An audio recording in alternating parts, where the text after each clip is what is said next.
தாவேகாவிற்கு சின்னம் வெளியிட்ட தேர்தல் ஆணையம். பரபரப்பில் தமிழக வெற்றிக் கழகம். அவசர ஆலோசனை கூட்டத்தில் விஜய். தமிழ்நாட்டின் அரசியல் களமானது எப்போதும் எதிர்பாராத திருப்பங்களை கொண்டதுதான். விஜயின் தமிழக வெற்றிக் கழகம் அரசியல் களத்தில் அடியெடுத்து வைத்திருப்பதும், பிரதான எதிர்க்கட்சியான அதிமுக பெரும் பிளவுகளுடன் பலவீனமடைந்து வருவதும், ஆளுங்கட்சியான திமுகவிற்கு உள்ளேயும் வெளியேயும் சவால்கள் எழுவதும் என்று தமிழகத்தில் தேர்தல் நடந்தால் வெற்றி யாருக்கு என்ற கேள்வியை பலதரப்பட்ட மக்களிடம் எழுப்பி வருகிறது. இந்நிலையிலோ கரூர் துயர சம்பவத்தை தொடர்ந்து தமிழக வெற்றிக் கழகம் கட்சியின் அடுத்த கட்ட செயல்பாடுகள், தேர்தல் பணிகள் குறித்து விவாதிக்க சென்னை மாமல்லபுரத்தில் தமிழக வெற்றிக் கழகத்தின் சார்பில் பொதுக்குழு கூட்டமானதும் நடைபெற்று முடிந்ததும் குறிப்பிடத்தக்கது. இந்த சூழ்நிலையிலோ வருகின்ற தேர்தலில் தமிழக வெற்றிக் கழகமானது தனியாக நின்றால் அது வாக்குகளை கணிசமாக, குறிப்பாக இளைஞர்கள் மற்றும் நடுநிலை வாக்காளர்கள் மத்தியில் பிரிக்கும் என்று பெரும்பாலான கருத்து கணிப்பு முடிவுகளும் வெளியாகி வருகின்றன. அதேபோல திமுகவை பொறுத்தவரை அதன் பலமே அதன் நலத்திட்டங்களும் வலுவான உட்கட்சி அமைப்பும் மற்றும் கூட்டணியும் தான். இருப்பினும் இந்த ஆட்சியில் நிலவும் ஊழல் குற்றச்சாட்டுகள் மற்றும் ஆளுங்கட்சியின் மீதான ஒருவித சலிப்புணர்வு ஆகியவை நிச்சயம் ஒரு ஆட்சி எதிர்ப்பு அலையாக மாறும் வாய்ப்புள்ளது. அந்த அலையின் வாக்குகளை யார்தான் அதிகமாக அறுவடை செய்கிறார்களோ அவர்களே திமுகவிற்கு பிரதான போட்டியாளர்களாக மாறுவார்கள். இந்த சூழ்நிலையில்தான் தமிழக வெற்றிக் கழகத்தின் இந்த கூட்டமானது நிறைவடைந்தவுடன் மாவட்ட நிர்வாகிகளுடன் விஜய் தனி அறையில் ஆலோசனை நடத்தியதாக சொல்லப்படுகிறது. மேலும் அதிமுகவுடன் கூட்டணி பற்றிய பேச்சுவார்த்தையை அவர் தொடங்கியதாகவும் சில தகவல்கள் வெளிவந்துள்ளது.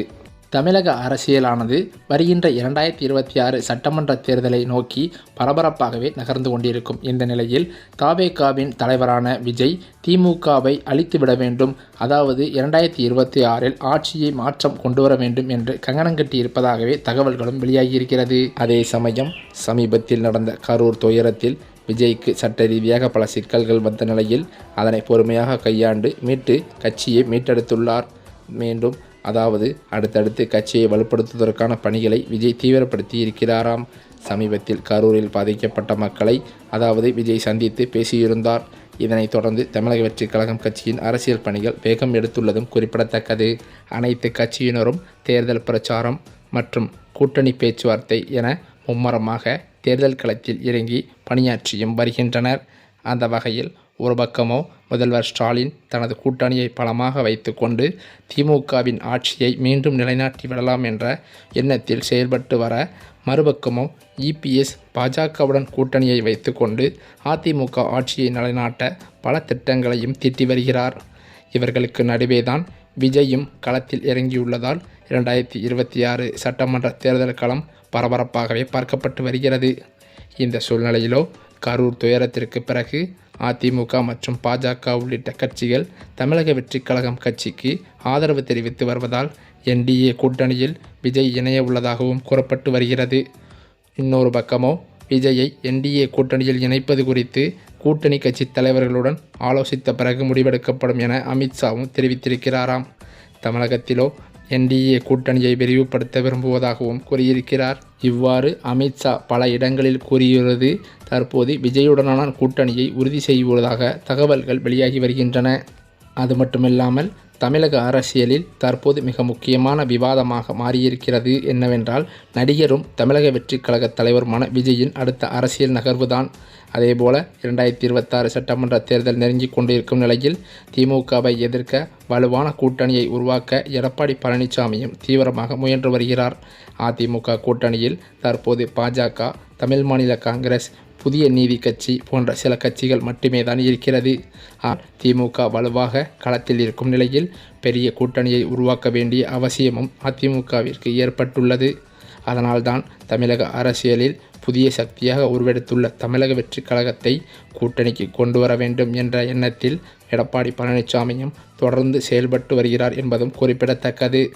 இதற்காக முன்னாள் அமைச்சர்களான ஆர்பி உதயகுமார் மற்றும் ராஜேந்திர பாலாஜி ஆகியோர் வெளிப்படையாகவே விஜயை கூட்டணிக்கு வர வேண்டும் என அழைத்தும் தமிழக வெற்றிக் கழகத்தின் தரப்பில் எந்தவித பதிலும் இன்னும் வராமல் இருப்பது பெரும் சர்ச்சையை கிளப்பியுள்ளது.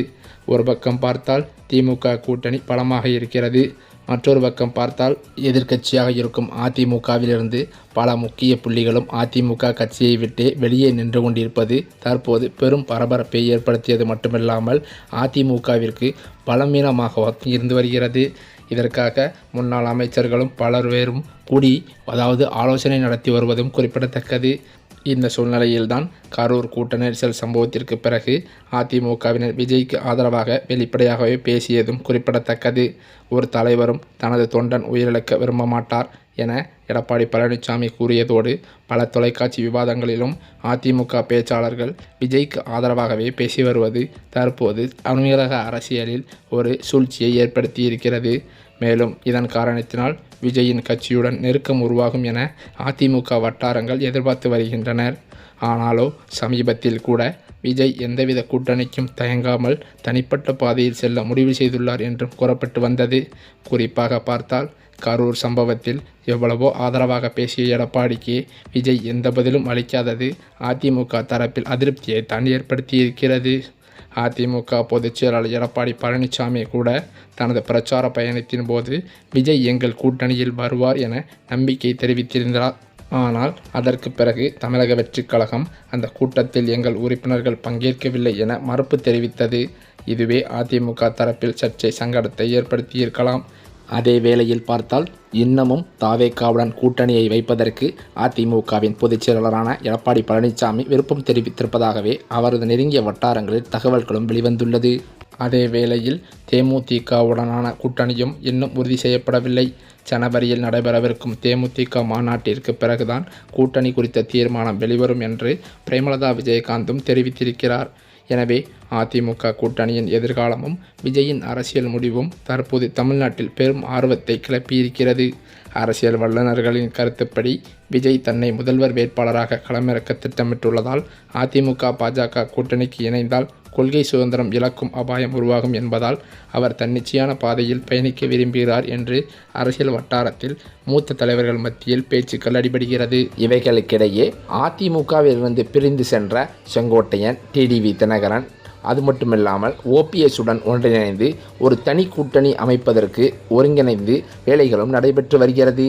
இதன் காரணத்தினால் கரூர் சம்பவத்தில் ஆதரவாக இருந்தும் விஜய் கூட்டணிக்கு இணைவதற்கான சாத்தியம் குறைந்துள்ளதாகவும் அதிமுக தரப்பில் அதிருப்தி அதிகரித்து வருவதாகவும் அரசியல் வட்டாரங்களும் தெரிவிக்கின்றன. மேலும் தமிழக அரசியலின் தமிழக மக்களின் உரிமை குரலாக ஒலித்து கொண்டிருக்கும் நம்ம தமிழக வெற்றிக் கழக தலைவரின் மக்கள் சந்திப்பு நிகழ்ச்சிகளுக்கு மட்டும் யாருக்கும் விதிக்கப்படாத நிபந்தனைகள் விதிக்கப்பட்டுள்ளதாகவும் ஆனாலும் சட்டம் ஒழுங்கை மதிப்பதற்காகவே அவற்றையும் தமிழக வெற்றிக் கழகம் ஏற்றுக்கொண்டது என்பதும் குறிப்பிடத்தக்கது. மேலும் அது மட்டுமில்லாமல் இப்பொதுக்குழு கூட்டத்தில் தமிழ்நாட்டின் தமிழ் அரசியல் கட்சிகள் தலைவர்களின் பரப்புரை, ரோடு ஷோ நிகழ்ச்சிகளுக்கு அனுமதி வழங்குவது தொடர்பான வழிகாட்டு நெறிமுறைகளை 10 நாட்களில் சமர்ப்பிக்க வேண்டும் என தமிழக அரசுக்கு சென்னை உயர்நீதிமன்றம் உத்தரவிட்டதை தொடர்ந்து அதை பற்றிய ஆலோசனைகளும் நடந்ததாக சொல்லப்படுகிறது.